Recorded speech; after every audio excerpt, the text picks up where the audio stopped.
ಕಬ್ಬು ಬೆಳೆಗಾರರ ಪ್ರತಿಭಟನೆ ಮತ್ತೊಂದಷ್ಟು ಅಪ್ಡೇಟ್ಗಳನ್ನು ಕೊಟ್ಟು ಮುಂದಿನ ಸುದ್ದಿಗೆ ಹೋಗ್ತೇನೆ. ಕಬ್ಬು ಬೆಳೆಗಾರರ ಪ್ರತಿಭಟನೆಗೆ ಆಗಲೇ ಹೇಳಿದೆ ನಾನು, ಕನ್ನಡ ಪರ ಸಂಘಟನೆಗಳು, ವಿದ್ಯಾರ್ಥಿ ಸಂಘಟನೆಗಳು, ಮಠಮಾನ್ಯಗಳು, ಮಠಾಧೀಶರು ಎಲ್ಲರೂ ಬೆಂಬಲ ವ್ಯಕ್ತಪಡಿಸ್ತಾ ಇದ್ದಾರೆ.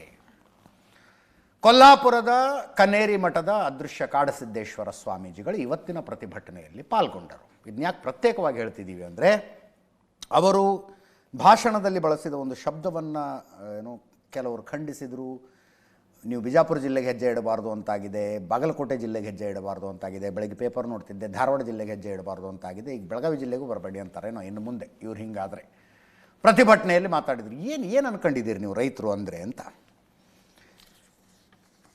ಕನ್ನೇರಿ ಮಠದ ಕಾಡಸಿದ್ದೇಶ್ವರ ಸ್ವಾಮೀಜಿಗಳು ಕೇಳಿಸ್ಕೊಳ್ಳಿ ಒಮ್ಮೆ. ಯಾರ್ಯಾರಿಗೋ ಏನೇನೋ ಮಾಡ್ತೀರಪ್ಪ, ಒಬ್ಬೊಬ್ಬರ ಸಲಾಗಿ ರಾತ್ರಿ ಕೋರ್ಟ್ ಓಪನ್ ಮಾಡಿ ಕೇಸ್ ನಡೆಸಿ ಅವ್ನು ನ್ಯಾಯ ಕೊಡ್ತೀರಪ್ಪ. 8 ದಿವಸ ಆತು ಬಿಸ್ಲಾಕ್ ಕುಂತಾರ, ಅವ್ರ ಕಡೆ ನೋಡ್ಬೇಕಂತ ಕಾಳಜಿ ವಹಿಸ್ತಾ ಇದ್ರ ಇದು ಯಾಕೋ ರೈತರ ಮೇಲೆ ಅನ್ಯಾಯ ಅಂತ ನಮ್ಮಂತವ್ರಿಗೆ ಸಹಿತ ಅನಿಸ್ತೈತಿ.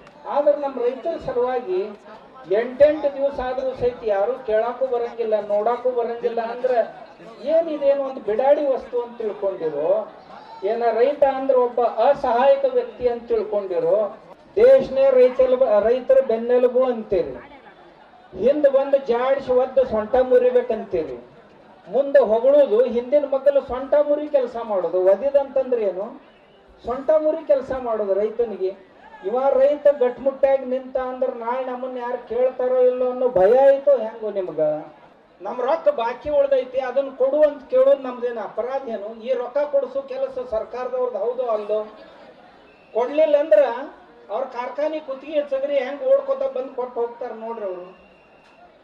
ಅಂದ್ರೆ ಇದ್ರ ಅರ್ಥ ಅವರು ನೀವು ಒಂದಾದ್ರು ಹೆಂಗೋ?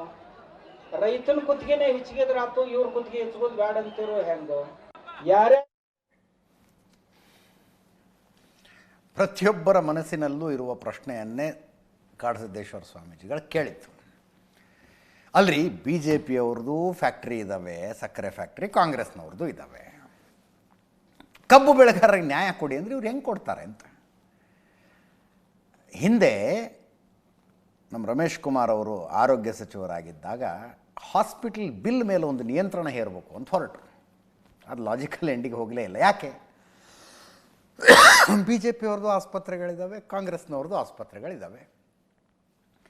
ಎಜುಕೇಷನ್ ಕಾಸ್ಟ್ ಕಡಿಮೆ ಮಾಡಬೇಕು ಅಂತ ಹೊರಟ್ರೆ ಫೀ ನಾವು ಲಿಮಿಟ್ ಹೇರ್ತೀವಿ ಸರ್ಕಾರದಿಂದ, ಇಂತಿಂಥ ಕೋರ್ಸಿಗೆ ಇಷ್ಟೇ ಫೀ ತಗೋಬೇಕು ಅಂತ ಹೊರಟ್ರೆ ಅದು ಆಗೋದಿಲ್ಲ. ಯಾಕೆ? ಎಜುಕೇಷನಲ್ ಇನ್ಸ್ಟಿಟ್ಯೂಟ್ಸು BJP-ಅವ್ರದ್ದು ಇದ್ದಾವೆ, ಕಾಂಗ್ರೆಸ್ನವ್ರದ್ದು ಇದ್ದಾವೆ, JDS-ನವ್ರದ್ದು ಇದ್ದಾವೆ.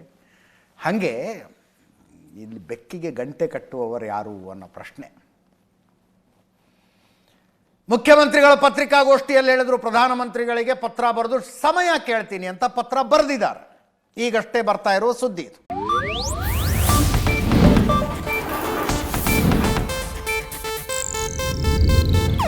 ಇದು ಏಷ್ಯಾನೆಟ್ ನ್ಯೂಸ್ ನೆಟ್ವರ್ಕ್ ಪ್ರಸ್ತುತಿ.